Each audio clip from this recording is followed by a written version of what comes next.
Ed Sheeran is the musical artist of the decade. It is not something that is up for debate, the official chart company has decreed it. The dishevelled flannel-wearing troubadour wormed his way onto our radios, and, eventually, into our football stadiums, and did so in such unassuming and charming way that none of us really knew it was happening. Because, when you think about it, of course Ed Sheeran is the artist of the decade. Of course he bloody is. He might not be your favorite, or mine, but we all underestimated him and now he is laughing at us all the way to the bank. What makes him artist of the decade? Cold hard stats. The Suffolk singer-songwriter had the most no-ones across the albums and singles chart in the 2010s, with 12. His albums have spent 41 weeks at the top in total and his singles 38, making a total of 79 weeks, more than any other artist. No other artist meanwhile has spent more time in the top 40 singles chart than Sheeran's combined 572 weeks.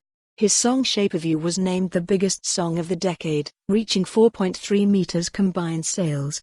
Thinking Out Loud was at number 3 in the list and Perfect at number 5.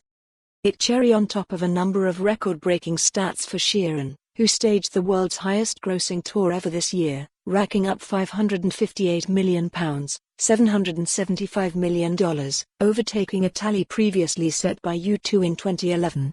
The star's latest accolade also comes a week after Spotify named him the UK's most streamed artist of the 2010s. Was anyone else in the running? Sheeran had to defer to Adele in the list of the biggest albums of the decade. Her LPs 21 and 25 take the decade's top 2 slots. Sheeran's X and Divide arrive at 3 and 4. Michael Bublé's seasonal album Christmas rounds out the top 5 and Hugh Jackman's The Greatest Showman is also in the mix. Adele, who is cut from the same cloth as Sheeran in the sense that she seems like she too would be a good laugh down the pub, shifted 5.17 million copies of her second album 21. It debuted at number 1 and spent 23 weeks at the top of the album charts.